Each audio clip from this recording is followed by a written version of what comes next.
Hello everyone, I'm Michael Serapio. It's been nearly 25 years since Lloyd Axworthy left political life, but his contributions to Ottawa, to Canada, and the world are remembered to this day. Praised as one of the most consequential foreign ministers in Canada's history, Axworthy is arguably best remembered for his stand on human rights and moving on policies that focused on protecting civilian lives. Policies like the Ottawa Treaty that banned the use of personal landmines in many countries of the world, and the establishment of the International Criminal Court. But Axworthy's commitment to such human causes began long before his political career, and they continue to this day as he focuses on issues like reconciliation and Canada's place in the world. Issues and stories that are all captured in his new memoir, Lloyd Axworthy, My Life in Politics. Here now is Lloyd Axworthy in Profile. Lloyd Axworthy, thank you for taking the time. Good to be here. Thank you, Michael. You know, I want to begin with the process of writing this book, because in some ways it's what you expect of a memoir. It's this journey down memory lane. But as you read on in the book, it also becomes almost a book that lists out the work that you believe still needs to be done by this country, almost prescriptive. Is that something you set out to do, or was that an evolution of going through your career thinking, you know, this is still unfinished business?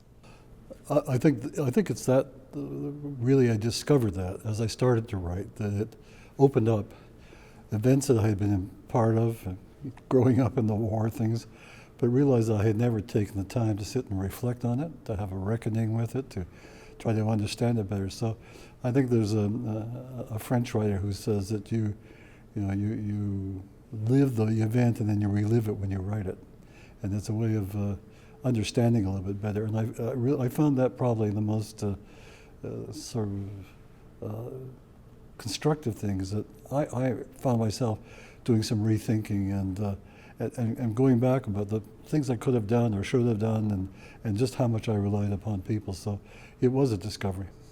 And when you say that rediscovery, so much of it has to do with your political accomplishments. So let's start there. And I actually want to begin with the Constitution Act of 1982 and the Charter of Rights and Freedoms, because without a doubt, a huge accomplishment for the government in which you're involved, for you as being part of the cabinet, for the country.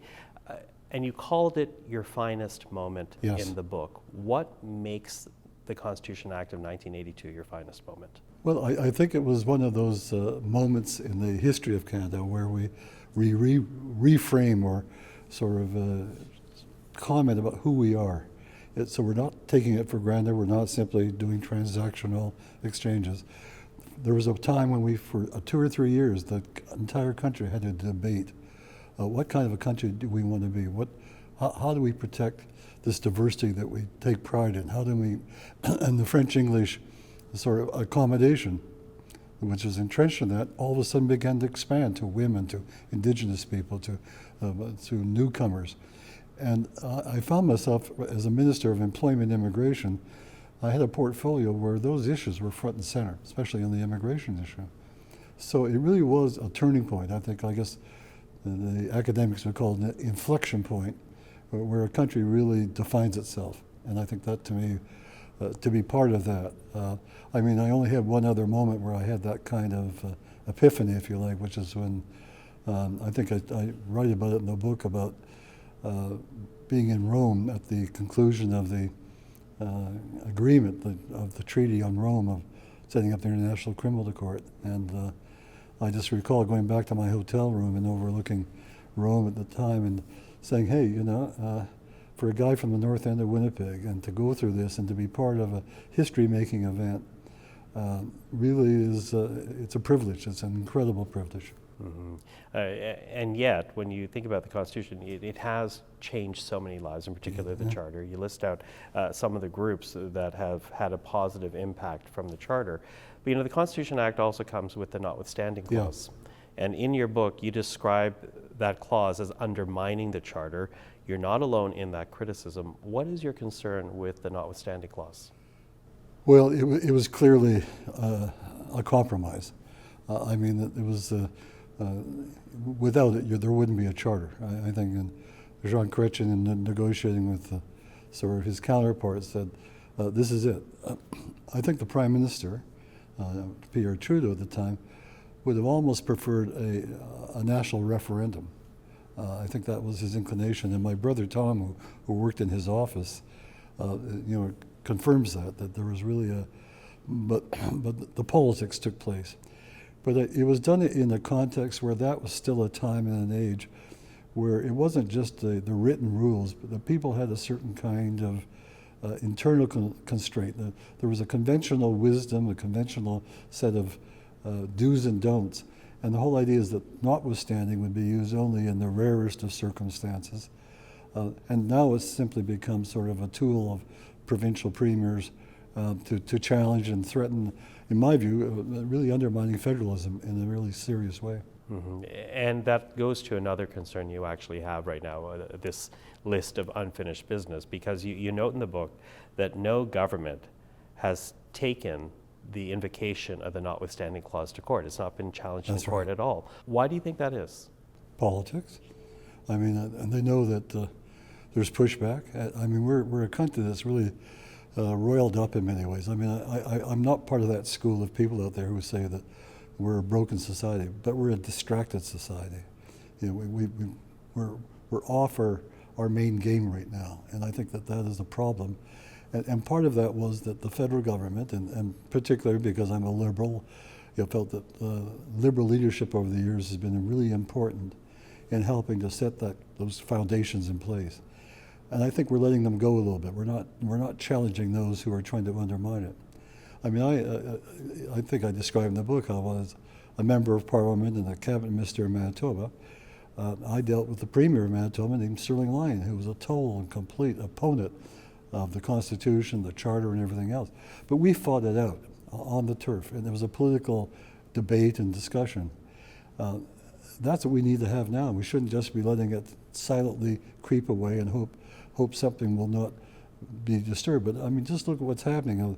You've got Danielle Smith in Alberta talking about bringing in her own human rights charter for Alberta. In Quebec, you've got the premier sort of all of a sudden clearly discriminating. If you're an English-speaking student, you're going to pay an awful lot more money than a French-speaking student. Well, I mean, those are the kind of agreements and conventions that have been worked out over years that we respect each other. We don't try to exploit each other, and I think that's beginning to happen. Do you think it's too late, though? Because the notwithstanding clause has been invoked more than once, and as you note, premiers talk about using it, threaten to use the notwithstanding clause. Is it too late to actually have that challenged in court? Because there's de jure, and then there's convention. Sure. No, I think a reference to the Supreme Court would be a very important step. There's no question you get a kickback. I mean, there'd be a lot of howls and screams from a lot of premiers. Not everybody. I think premier of my province wouldn't respond that way, but I think there's just a kind of a difference. I mean, this is a very risk-averse government, and taking chances and taking sort of steps that you know are going to be provocative, but are right nevertheless. I think they steer away from that. Mm-hmm. Now, there's also the dichotomy of the Charter, the notwithstanding clause. There's this dichotomy of success and unfinished business as well with another one of your accomplishments, one of your great accomplishments, the Ottawa Treaty, that saw 122 countries from around the world ban the use of landmines. You described that challenge to get the treaty signed as your Everest. Yes. What made it so challenging? Well, to put it in the context, I mean, we were just coming out of the whole Cold War internationals. Big powers flexed their muscles, and middle powers like Canada were expected to be good allies and helpful, but not to take leads. And all of a sudden, what we found, and it was really, as I describe in the book, a group of people in the External Affairs Department who were the spear carriers in this, who basically said, there's a chance, and there's a chance for Canada to take a lead here. And I think what resonated with me, it goes back again to an experience I talk about in the book, when I was 17 years old in high school, and going down because it was an assignment from our history teacher to listen to Mike Pearson talk. He just won the Nobel Peace Prize. Talk about what it meant to be a Canadian. And that we did have a certain kind of DNA or a certain kind of character as a country that enabled us to do things when we were at our best. And I always thought, and the way to do that is through politics. I mean, politics matters, government matters, the policy matters, and we've kind of forgotten a lot of those sort of basic lessons. And that's why it goes back to your original question, Mike. What was the part of the reason for writing it? I wanted to try to convince a generation of Canadians that politics can be not just an honest calling, but an exciting one and a place where you can make a difference. But you have to come into it with a certain set of internal rules for yourself. You're not out there to be a spitballer. There are times you're tempted and sometimes you succumb, but basically you're there because you think, I've got a chance as an elected person to do something for my community that nobody else has, simply because I occupy that trust position. Well, let me pick up on that point. You talk about politics being able to make change, and when it comes to the Ottawa Treaty, I think it's worthwhile to remind people why it was important to get that signed. It's been many years, decades since the treaty was signed, but at the time, the world was witnessing the devastating effects of landmines, Right. mainly civilians, women, children, people caught in conflict zones rather than people involved in active fighting in a war. That's right. Were paying the price of landmines, and you saw that firsthand. Yeah, and I did some kind of quick, simple mathematics. I'm sure that somebody who's better tuned, but I estimate that if you looked at the numbers of fatalities and wounding that took place in 1997 to where we are today, there's probably been 250,000 people who've been saved, not only their lives, but saved from being disabled and being handicapped. So when you can do something like that, but the important thing for the people I don't think have fully recognized or acknowledged is the moment we kind of brought 120 countries to Canada to spend 2 weeks signing a treaty, getting to know each other. It gave us a whole set of new contacts, relationships, friendships with a vast array, a network of countries around the world. And it was based on that kind of set of connections that the treaty enabled us to acquire because of this gathering, that we were able to go on to do something serious about child soldiers, to do something on the whole issue of the international criminal courts, and perhaps the thing that I probably still have a great sense of frustration about is that we author the responsibility to protect, which is a way of protecting civilians. And God knows if anything has to happen in the world today, it's how do we get back on track and not simply treat civilians as collateral damage. In fact, you write about that in your book. You write about how Canada needs to show leadership internationally, get back to principles of human security, the responsibility to protect, as you say. But how do you make that challenge today when so many Canadians are struggling with basic issues at home, wanting the government to focus domestically rather than internationally? How do you make the argument that it is important to look outwards? Well, I think there's one fundamental premise, is that what happens domestically isn't on an island. You're totally and completely influenced, affected, intervened by what's going on around you.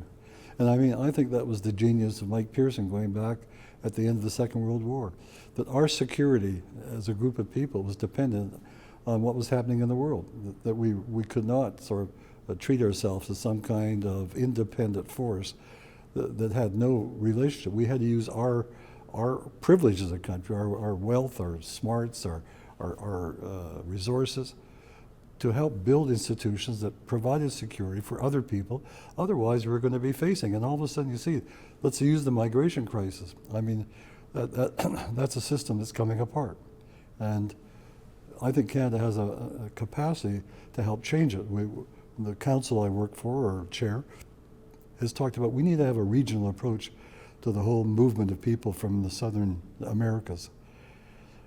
But you're right. All of a sudden, you're getting in the way of the domestic political things, and you've got right-wing sort of using immigrants as scapegoats. But you have to push back on that. And I think one of the tools we've given up or have put on the shelf, is the ability to get Canadians engaged in these issues. And when as an immigration minister, when we did this, it started with Joe Clark's government, the sponsorship program, you had thousands of Canadians helping to bring refugees here and restaying them. They're not rapists or criminals or ne'er-do-wells. They're people who are trying to do something for their family. And as a result, Canada, for up until recently, 70% of Canadians were strongly supportive. That means government can't simply stand back and say, well, it's public opinion. You have to help shape it. And how do you shape it? You get Canadians believing that this is an important part of what you do as a citizen, is to help make sure that the world we live in is an awful lot more secure, and that will help and enhance our own ability to thrive and to prosper. Mm-hmm. Well, let me use that as an opportunity to focus domestically now, because you talk about thriving and prospering. And among the challenges that you say Canada needs to face head on in order to get there is reconciliation. In fact, you're advocating for a third pillar of governance, right. An idea supported by many others. Talk to us about that, because I think for many people, they've never heard of this idea before. I know. Well, I was really fortunate in that journey you talked about. I got to know somebody like Phil Fontaine. We went canoeing together, along with Jim Carr, who's a dear friend who just passed away a year ago. I describe in the book how we went to a sweat lodge with Phil in one of the Indigenous communities outside Winnipeg. When he talked about the impact of being a residential school survivor, I had never heard of it. I mean, I was a reasonably well-informed Canadian, but Phil then became really a mentor, and that over the years, I learned from it. And just in the mid-20s, we were working together in Winnipeg on a reconciliation project. It was one of the major Indigenous organizations purchased the Hudson Bay Company, a building, to sort of convert it into a downtown center. So I had a chance to really kind of talk to Phil off and on, and I came away with this proposition that he and his partner Kathleen Mahoney, who's a constitutional lawyer from the University of Calgary, they went to the Senate of Canada in 2015 and said, we cannot be the country we should be if we're living on a lie. And that means that the decision back in 1867 to omit Indigenous people as part of the founding communities of Canada was a huge transgression. I mean, it was a lie to begin with. Who better helped found this country? But we paid a huge price since then, because it really said that Indigenous people are second-class citizens, and we have ministries who are, make decisions for them. The whole idea, and I think the idea of starting a major deliberation across Canada amongst Canadians could be one of those defining moments I talked about, where we say, by incorporating and understanding that Indigenous people are a founding nation, and that have to be treated as such, it's going to change our law, it's going to change our foreign policy, it's going to change our economic development.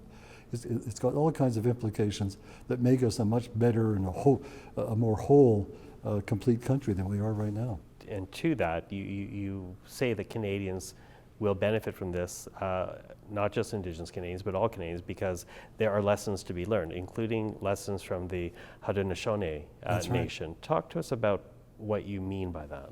Well, I mean, the Iroquois Confederacy way back had established a basic principle of the seventh generation, and every decision you made in your tribal councils and had to consider the impact it had 7 generations forward. Michael, think of what that would do if that became a much stronger ethic in our own country and our governance. Everything we do is to say what sustainability also then becomes a major factor. We can't make decisions that are going to sort of undermine and destroy the world we have, the privileges we have. And so that whole idea of thinking ahead, talking about not just your children, your grandchildren, but people 7 generations away, I think it begins to, and start teaching that in the schools, and you start talking about it in your business decisions, and you start looking about it not politically, but also in the legal system. All these things that begin to happen. It's one example, I think, of where the kind of philosophy, the ethic in Indigenous governance could be a great sort of refreshment in our own system. So you point to lessons, you point to changing the way things are done by acknowledging That's right. Indigenous nations as the founding nations of this country, not just English and French. But are you worried that that might be divisive, though? Because the history of constitutions and negotiations around them, and I don't have to tell you this, is divisive in this country. Sure. Because it took decades to come up with the Constitution Act of 1982. Meech Lake failed, Charlottetown failed, and there was a very negative impact in terms of national unity as a result. There's no question that it would be provocative. But I think, frankly, my view is that I think Canada's ready for a little kick in the pants. I think we've become too sort of comfortable in the niches, in the sort of ruts that we're in. It's time that we sort of, there's been periods in the history of this country where Canadians have made important decisions. It wasn't just the Charter and the Constitution was one, but the participation in the Second World War, where we identified who we were as Canadians, the building of a national railway, the ability to sort of develop part of the Pearsonian years where who were we? And so he established a flag. We established sort of anthems. The maple leaf became a symbol. We began to identify that we never had before. So it's a risk worth taking, but I try to argue in the book that it's up to non-Indigenous Canadians now to respond. Indigenous Canadians right now are working all in various forms and efforts to try to make those changes. And it's amazing what's going on at the community level, and regional level, and then the national level. But the non-Indigenous community, you and I, we have to start responding more effectively. We simply can't tinker on the edges and say, okay, we're going to provide some more money here and we're going to have a court case here. We have to come back to the fundamental. The right of a founding community is to have its right respected, its laws respected, its sense of governance, its science, its culture, all these things, even its foreign policy. I make a case in the book that in this world that's changing so dramatic, what are the key issues out there? It's climate, it's water. We're setting up a new water agency in this country, in my home city of Winnipeg. Hey, what a chance for opportunity for Indigenous Canadians who have been the stewards of water for countless centuries to play a major role in defining and not only that, but then reaching out to the other parts of the world where water is becoming as precious as a commodity, more precious than oil and gas. It's becoming absolutely essential, and it's increasingly becoming scarce and source of disaster. So our foreign policy could take on a very different kind of character if we started using what talents and abilities and outlooks Indigenous Canada could bring into our system. Now, there's so much in this book that we can talk about, and we're quickly running out of time. So I Oh, hope sure, you. I'm sorry. I hope, no, I'm I talking appreciate too the much, conversation, but I hope you can indulge me a bit here because I'm going to do a bit of a lightning round. I'm going to list off a few names, all people you know very well, and with each one, just tell me what comes to mind. Sure. Lester Pearson. A great Canadian, a great mentor, and someone who I still think about. Can I make one parenthesis? We asked what things I took pride as in my political career. I was transport minister for a couple of years, and changing the name of Malton Airport to Pearson Airport, I still think was one of the best things I did. Pierre Trudeau. Incredibly intelligent, committed Canadian, and not easy to get along with. But as a prime minister, he drove the rest of us to be better, to be the best we can. And I think his leadership on the Charter, and something we now forget, after that, in his part of his last hurrah, he decided to do a worldwide tour to try to do something about nuclear proliferation. And I just thought, as a young new cabinet minister, I thought, wow, that's leadership. And so I think he embodied. Can I also make a respect? You know, people have asked me what advice would I have for his son, Justin Trudeau. I'd say, do what your father did. Do something, even if it's your last year and you know that Liberals are going to have to go and do a rethink. Here's a time to do something that's really going to make a difference for Canadians. So let's get away from the spitballing in the House of Commons and question period. Come up with something that you can leave as a legacy. Jean Chrétien. Oh, he was probably the most shrewd political.